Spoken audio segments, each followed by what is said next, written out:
السلام علیکم۔ پاکستانی سیاست میں کب اور کس نے سیاسی پارٹیاں توڑیں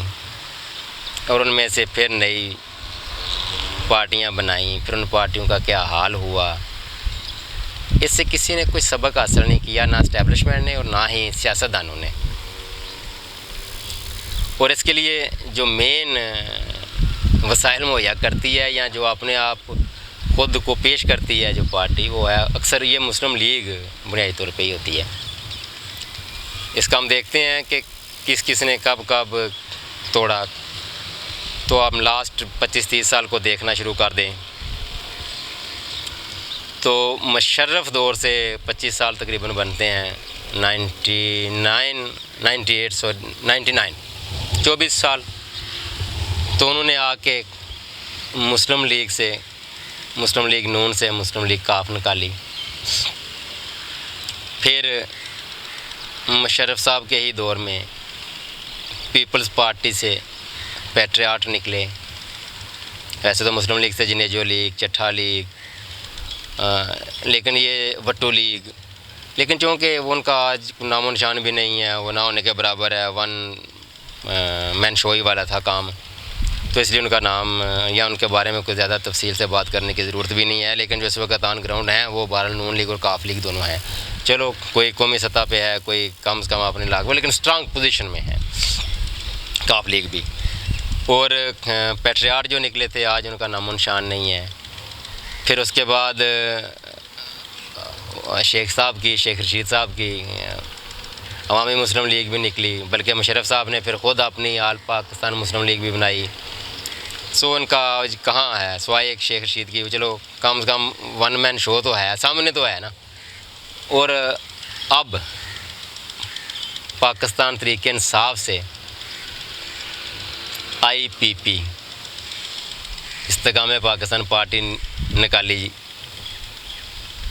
اچھا اس سے کیا ہوگا؟ اگر پچھلے 25-30 سالوں میں پارٹیاں ٹوٹی بنی پھر اکٹھی ہوئیں، کوئی نتیجہ، کوئی سیاستدانوں نے اسٹیبلشمنٹ کو اس دفعہ الگ ہی رکھتے ہیں، انہوں نے جو کیا وہ تو کیا، لیکن کیا سیاستدانوں نے کوئی سیکھا کہ ہر پارٹی میں سے ایک نئی پارٹی نکلتی ہے،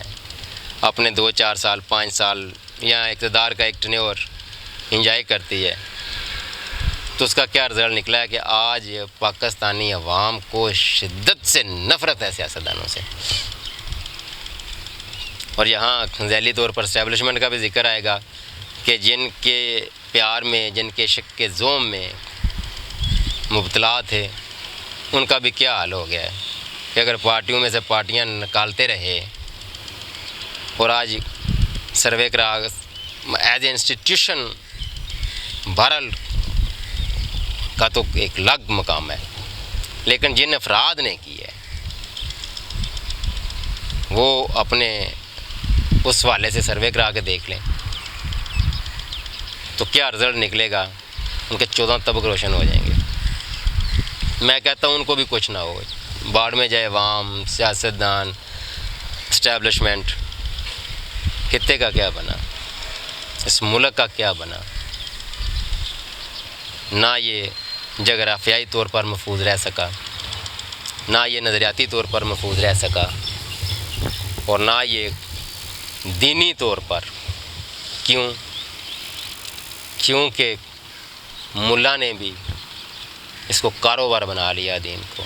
وہ بھی سیاست میں آتے ہیں، اپنا حصہ وصول کرتے ہیں، اور دین کا کام کرنے کے بجائے سیاست میں دین کے جو احکامات ہیں ان کا عملی نفاذ کرنے کے لیے کوشش جو کرنی ہوتی ہے، اس سے ہٹ کر یہ اپنی وزارتوں کے سلسلے میں پڑے ہوتے ہیں۔ کوئی ایک سیاسی پارٹی جو ٹوٹنے سے بچی ہو تو وہ غالباً ایک ہی ہے، اس کا نام جماعت اسلامی ہے، مگر اس کے متعلق یہ ٹھپا لگ چکا ہے کہ یہ اسٹیبلشمنٹ کی بی ٹیم ہے۔ کوشش کرتے رہتے ہیں کہ اس چکر سے باہر نکلیں، لیکن ایک دفعہ کا نہیں، 2 دفعہ کا نہیں، جب آپ ضیاء سے لے کر مشرف کے ایل ایف او تک حمایت اور سپورٹ کرتے ہیں، تو عوام فیصلہ کرتے وقت پھر دیکھتے ہیں کہ یار کیا قومی مفاد کو دیکھیں، ساری پارٹیوں کا وتیرہ، طریقہ اور وصف ایک جیسا ہے، تو بہتر ہے اپنا ذاتی مفاد دیکھو، اور جب ذاتی مفاد میں ووٹ دیے جائیں تو پھر جو ملک کا حال ہوتا ہے وہ آپ کے سامنے ہے۔ لہٰذا مہربانی کر کے اسٹیبلشمنٹ کو پارٹیوں سے پارٹیاں نکالنا بند کر دینا چاہیے، اور سیاستدانوں کو اب اتنی تو عقل آ جانی چاہیے کہ کب تک یہ پارٹیاں بچے دیتی رہیں گی اور پھر ان بچوں کو ساتھ ملاتے رہیں گے، پھر وقت آنے پر وہ کوئی تتر بتر ہو جائیں گے۔ کسی ایک پارٹی کے ساتھ نہیں ہوا، سب کے ساتھ ہو چکا ہے، اور اب بھی عقل سے آ رہی، یہی کہہ سکتے ہیں کہ عقل سے آ رہی یہ لوگ کب سمجھیں گے۔ اب تو پاکستان کا حال اس حال تک پہنچ چکا ہے کہ اس کو سنبھلتے وقت بھی بڑا ٹائم لگے گا۔ تب تک کے لیے اتنا ہی، اللہ حافظ۔